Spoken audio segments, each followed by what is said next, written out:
Screen पे एक article देख रहे हैं आप। इस आर्टिकल में ये कहा जा रहा है कि चाइना के जो राष्ट्रपति हैं शी जिनपिंग, उनको रातों को नींद नहीं आ रही है क्योंकि उन्हें डर लग रहा है कहीं यूएसएसआर की तरह चाइना में न हो। आखिरकार ऐसा क्यों लग रहा है उन्हें? हालांकि जो हालात बन रहे हैं उन हालातों के बीच कहा जा रहा है गिटरी के द्वारा भारत ऐसा ही चलता रहा तो भारत मालामाल हो जाएगा और चाइना की वजह से भारत को खूब फायदा हो जाएगा। जहां एक तरफ ये सब कुछ चल रहा है तो वहीं पड़ोसी पाकिस्तान को चाइना की दोस्ती भारी पड़ रही है। अब अपने पैसे का एक बड़ा हिस्सा उसे खर्च करना पड़ रहा है। जियोपॉलिटिक्स में बहुत कुछ चल रहा है, हमेशा की तरह जानने को मिलेगा बहुत कुछ। आइए जानते हैं इन खबरों को विस्तार से। चाइना की अब कई शर्तें पाकिस्तान को माननी पड़ रही है। वैसे आपको बता दूं, चाइना कोई भी काम बिना सोचे समझे नहीं करता है। चाइना ने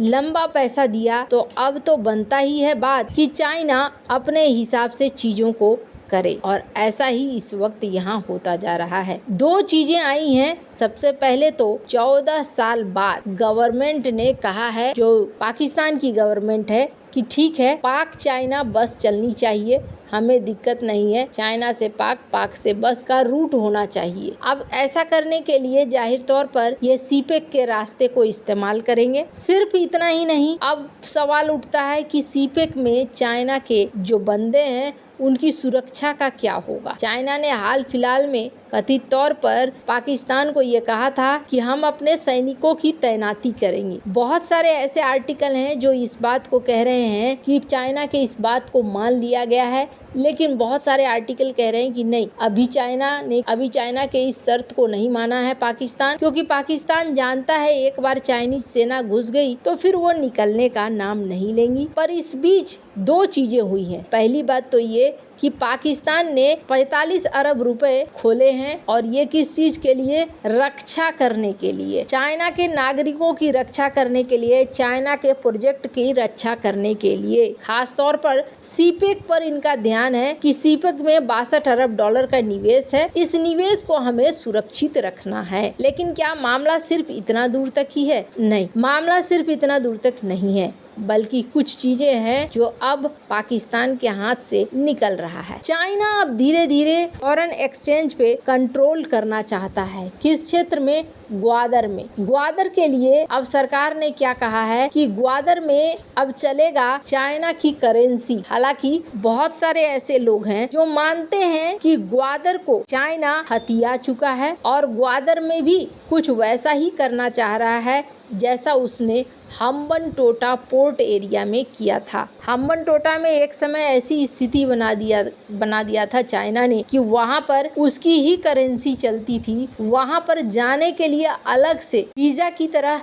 एप्लीकेशन देना पड़ता था। कथित तौर पर ये बातें कही जाती है। अब यहाँ पर यही चीजें देखने को मिल रहा है। ये कहना चाह रहे हैं कि यहाँ पर ये डॉलर फ्री जोन बनाना चाह रहे हैं ग्वादर को। ग्वादर में किसी भी तरह का ट्रांजैक्शन करने के लिए इन्हें थर्ड पार्टी की जरूरत न हो। पाकिस्तान ने एक पायलट प्रोजेक्ट आरएमबी कहा जाता है चाइना की करेंसी को, यहाँ के लिए इन्होंने लॉन्च किया है। और इसे कहाँ पर लॉन्च किया गया है? Gwadar free zone. वैसे तो कहा जाता है कि ग्वादर को भी कुछ इस तरीके से चाइना सुरक्षित रखता है जैसे कि वो उसका अपना इलाका हो। खैर, पाकिस्तान को ये दोस्ती धीरे धीरे भारी पड़ रही है। सबसे बड़ी बात ये होती है कि जब आप गलत रास्ता चुनते हो तो उसका अंत बहुत ही बुरा होता है और ऐसा ही इस वक्त पाकिस्तान के साथ चल रहा है। पाकिस्तान की रणनीतियां यहाँ फेल होती हुई दिख रही हैं। जहाँ एक तरफ ये सारा सीन चल रहा है, हमने इससे पहले आपको दिखलाया था तियानमेन स्क्वायर की इन तस्वीरों को और कहा था कि साल 75वां है शी जिनपिंग और सीसीपी के शासन का। ऐसे में शी के लिए सबसे बड़ी चुनौती ये है कि अपनी इकोनॉमी को कैसे फिक्स करें और ये फिक्स करने के लिए इन्होंने अभी एक पैकेज भी लॉन्च कर दिया है। ये पहले चरण में पैकेज तो इनका फलदायी हो गया है, लेकिन दूसरा और तीसरा चरण बहुत मजबूत है और इसके लिए पहुंचना भी बहुत कष्टकारी है। क्यों? स्क्रीन पर एक आर्टिकल देखिए। दूसरे और तीसरे चरण के लिए चाइना को अमेरिका के साथ अपनी सारी दुश्मनी भुलानी पड़ेगी और दोस्ती के राह पर चलना पड़ेगा और ट्रेड वॉर को खत्म करना पड़ेगा।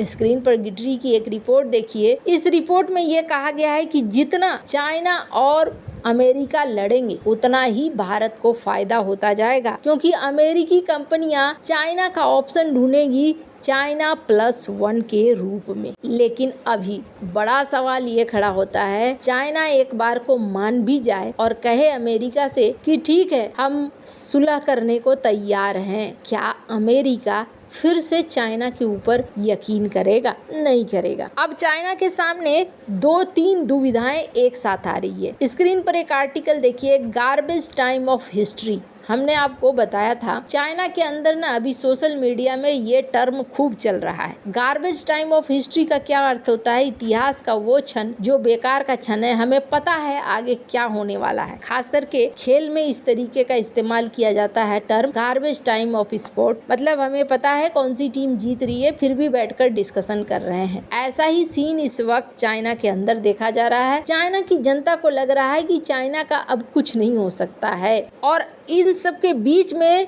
चुनौतियां हैं जिनपिंग के पास, अपनी इकोनॉमी को ठीक करना, दूसरा ताइवान पर कब्जा करके एक बड़ा संदेश देना कि नहीं हम मजबूत हैं अभी भी, और तीसरी सबसे बड़ी चीज ये है अपनी जनता को समझाना। इसलिए अब इन्हें डर लग रहा है कि कहीं यूएसएसआर की तरह टूट न जाए। सबसे लंबा शासन कम्युनिस्ट शासन चला है तो वो शासन रूस में चला है, लेकिन इस बार शी जिनपिंग ने पार कर दिया और सीसीपी ने पार कर दिया। 75 साल हो गए और 25 साल राज होगा तो कम्युनिस्ट शासन का राज होगा सबसे ज्यादा चाइना के द्वारा। पर सवाल उठता है कि क्या इतने बड़े देश को वो जोड़ कर रख पाएंगे जिस तरीके से चारों तरफ से समस्याएं आ रही हैं। भारत का वही बात करें तो भारत को लेकर पीएम मोदी ने भी इस बात को कहा है कि देखिए पूरी दुनिया में युद्ध के हालात हैं, लेकिन भारत में सब कुछ ठीक रहेगा। भारत अपने अर्थव्यवस्था को मजबूत रखेगा और आगे बढ़ेगा। वहीं निर्मला सीतारमण ने कहा है कि आने वाले समय में भारत में लोगों का लिविंग स्टैंडर्ड बढ़ेगा, पर कैपिटा इनकम भी